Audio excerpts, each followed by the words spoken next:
নমস্কার বন্ধুরা, সকলকে স্বাগত জানাচ্ছি। আজকে আমি আপনাদের সাথে দারুণ সুস্বাদু একটি চিংড়ি মাছের রেসিপি শেয়ার করছি।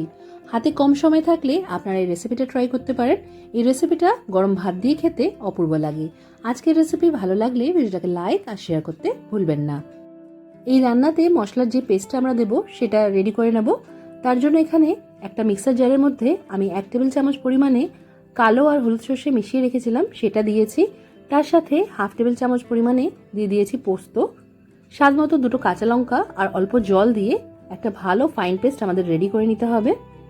এখানে আমার পেস্টটা রেডি হয়ে গেছে। এবার এটাকে আমি সাইডে রেখে কড়াইয়ে সর্ষের তেল ভালোভাবে গরম করে নেব।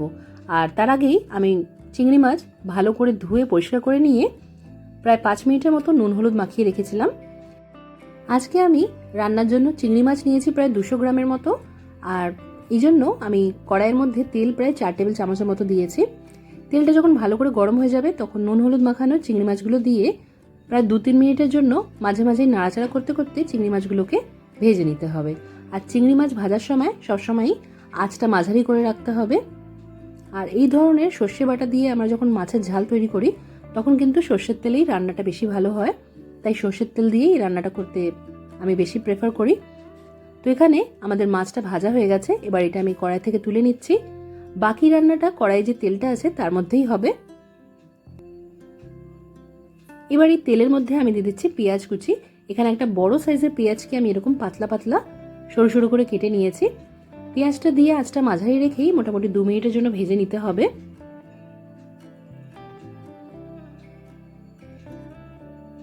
পেঁয়াজটা যখন দেখে মনে হবে একটু নরম হয়ে গেছে তখন এর মধ্যে আমরা দিয়ে দেবো আলু।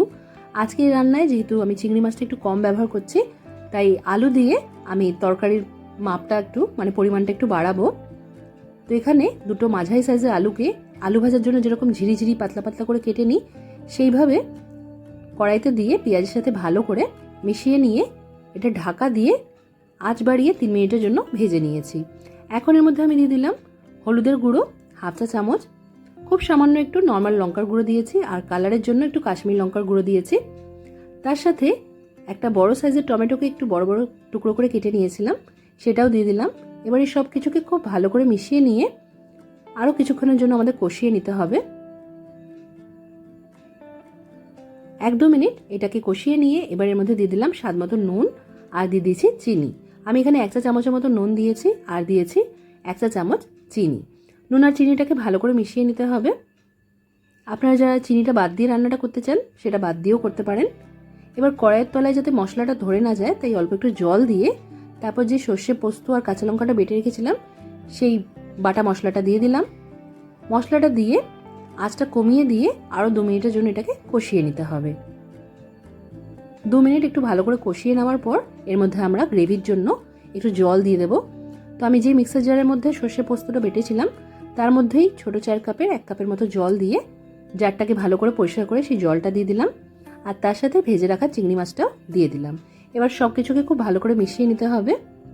যারা ধনেপাতা কুচি খেতে ভালোবাসেন তার ওপর থেকে একটু ধনেপাতা ছড়িয়ে দিয়ে এটা ঢাকা দিয়ে আরও 2 মিনিট ভালো করে ফুটিয়ে নেবেন। এখন 2 মিনিট পর আমি আঁচটা বন্ধ করে দিচ্ছি। গ্রেভিটা একদম পারফেক্ট আছে। যেহেতু রান্নায় আলু ব্যবহার করেছি তাই এটা খুব তাড়াতাড়ি টেনে যেতে পারে।